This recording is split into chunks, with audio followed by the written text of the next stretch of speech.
देखो आजकल जो हम जो नेचुरल फिनोमेना स्टार्ट किए थे, लगभग में उसमें इलेक्ट्रिसिटी मतलब लाइट के बारे में जितना पढ़ना था वो सारा खत्म कर लिए थे। बस एक टॉपिक बचा हुआ था आँख के बारे में। ठीक है, तो आँख के बारे में अभी ना पढ़ के हम किसको समझने की कोशिश करेंगे, इलेक्ट्रिसिटी। नया यूनिट चालू कर रहे हैं, थर्ड यूनिट चालू कर रहे हैं। ठीक है, सेकेंड यूनिट में कंटिन्यूस करेंगे और वो जब जितना पढ़ा है वो सारा जब हजम तुम कर पाओ, ठीक है, हजम हो जाए, तब क्या करेंगे, थर्ड यूनिट जो बाकी पोर्शन था, एक तो क्या हो जाएगा, तुम्हारा रिवीजन हो जाएगा।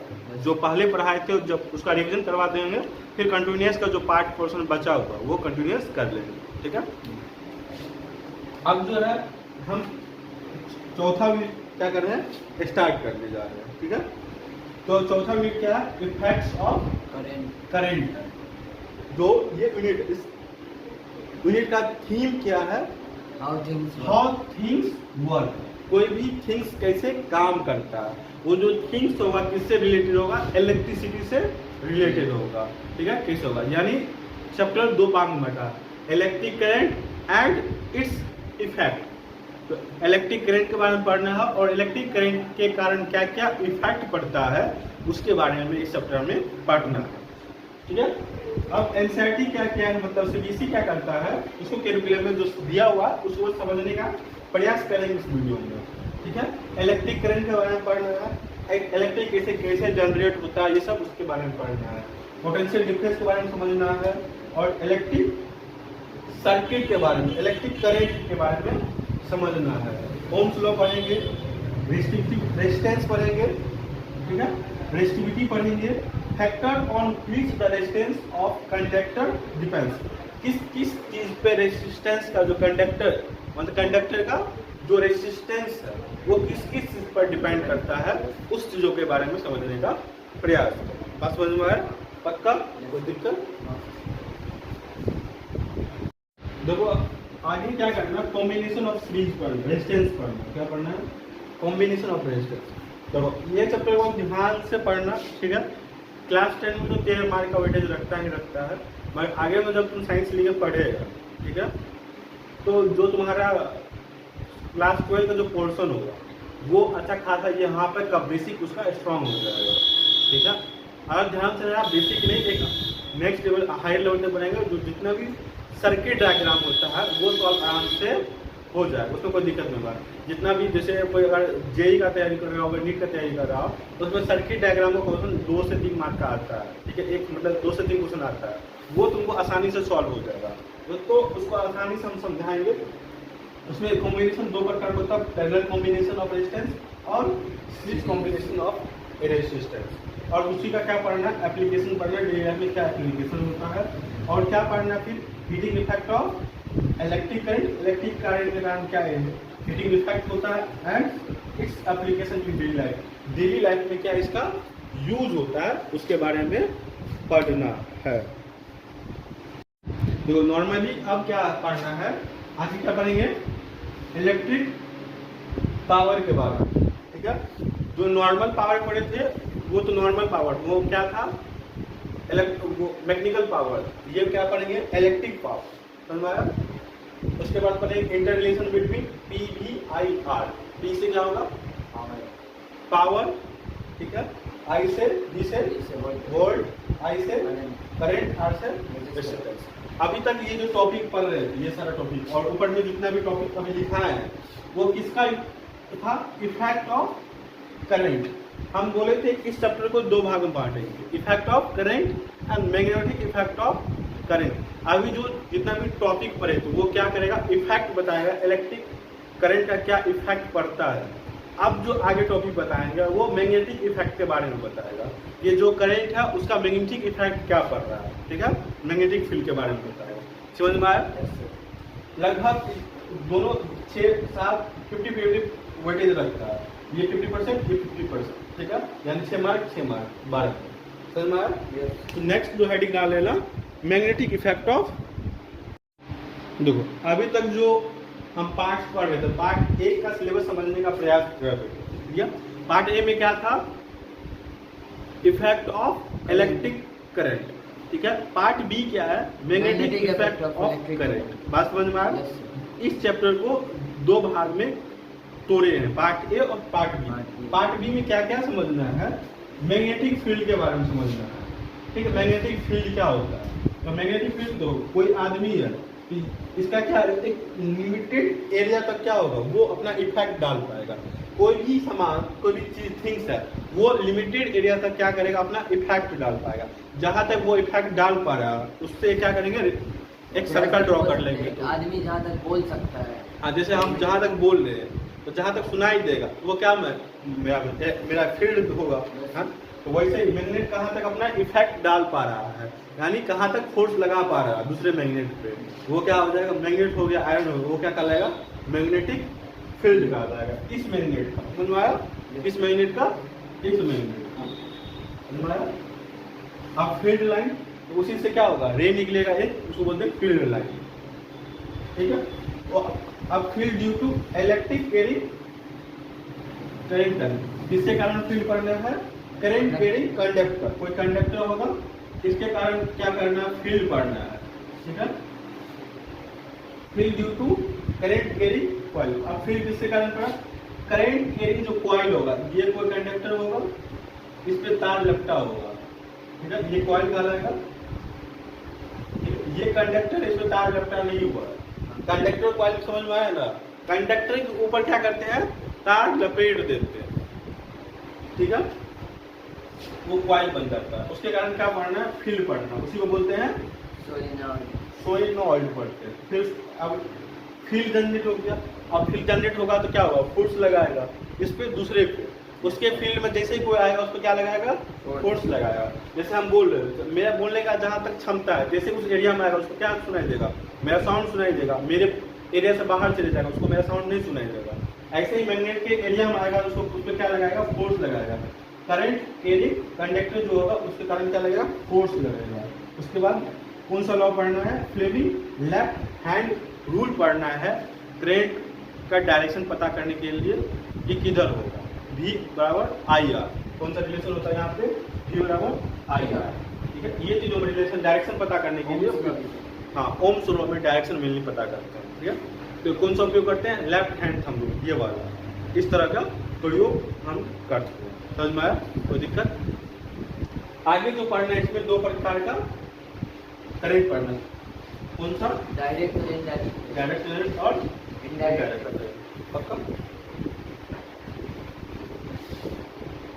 देखो ध्यान से, क्या पढ़ना था, डायरेक्ट करंट और इनडायरेक्ट करंट। डायरेक्ट करंट क्या हुआ, जिसको हम स्टोर कर सकते हैं, ठीक है, उसको डायरेक्ट करंट बोलते हैं। इसमें प्लस माइनस आएगा, क्या आएगा, प्लस और माइनस आएगा।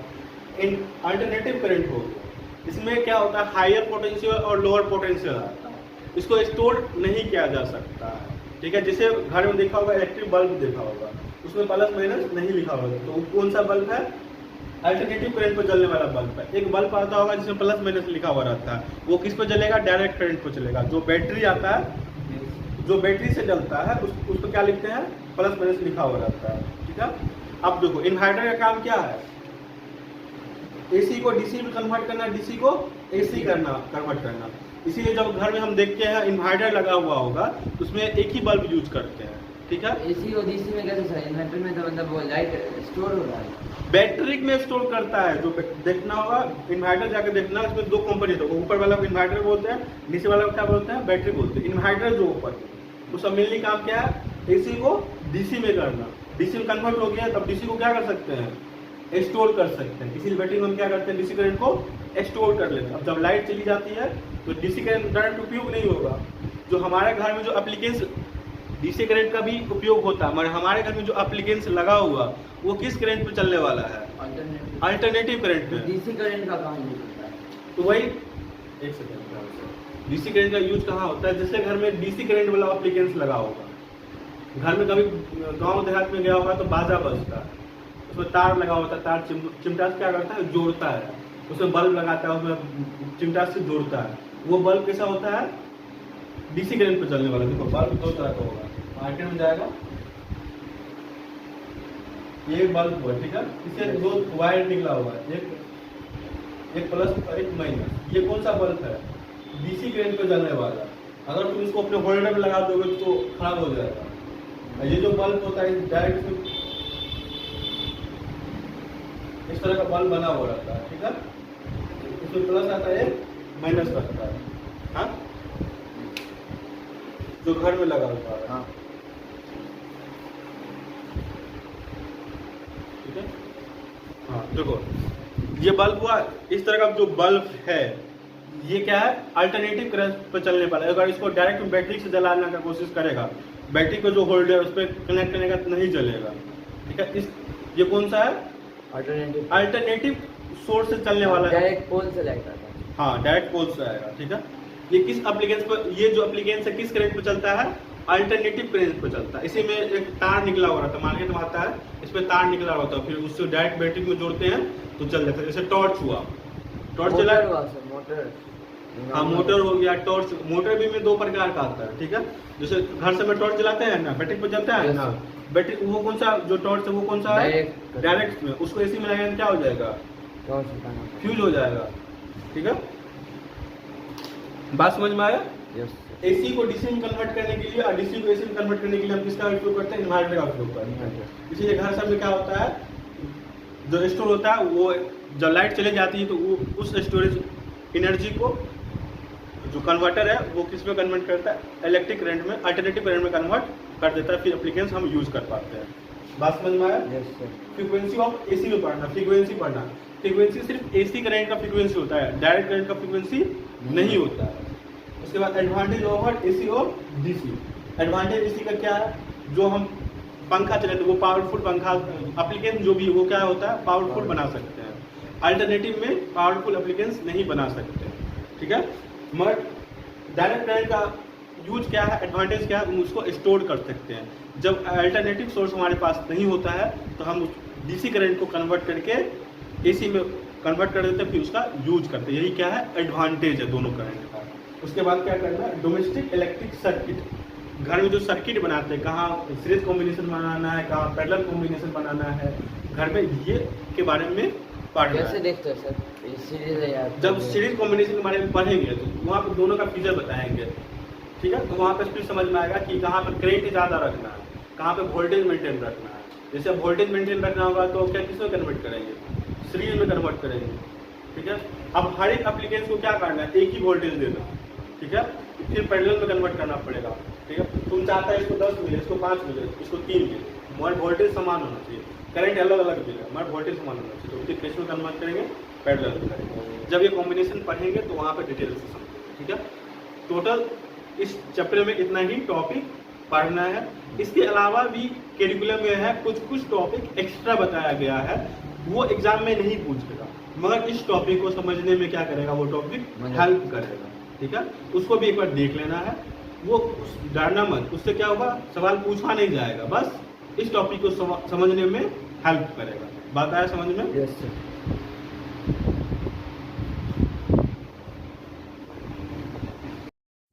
देखो ध्यान से, ये तीनों जो टॉपिक है हमको फिर फॉर्मेटिवली के लिए पढ़ना है, बेटर अंडरस्टैंडिंग। जो पहले टॉपिक पढ़े थे उसको अंडरस्टैंडिंग, बेटर अंडरस्टैंडिंग के लिए उसको टॉपिक पढ़ना है।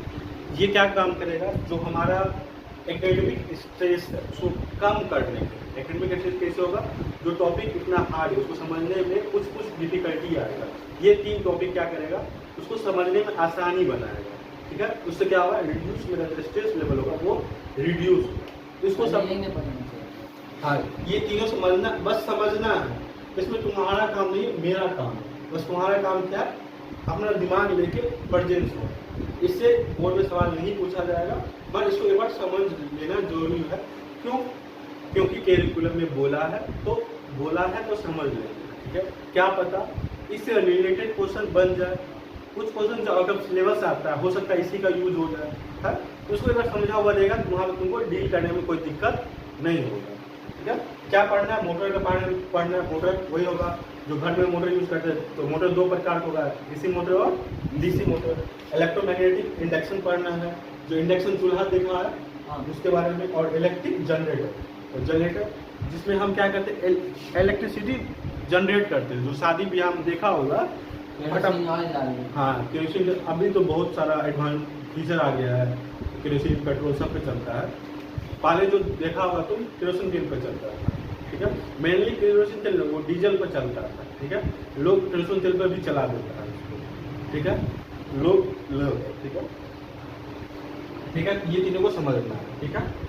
तो ये जो मेरा है अप्रॉक्स 15 से 16 दिन में एक चैप्टर क्या हुआ खत्म हो जाएगा, और जितना भी सवाल दिया हुआ उसको भी डील कर लेंगे, ठीक है। तो आराम से एक एक टॉपिक को जितना भी लिखाएंगे कल से क्या करेंगे, एक एक टॉपिक को आराम से डील करते हुए जाएंगे। आराम से स्ट्रेस नहीं लेना है, आराम से पढ़ना है। बाकी कोई भी दिक्कत हो तो हम उसके लिए हैं, कोई दिक्कत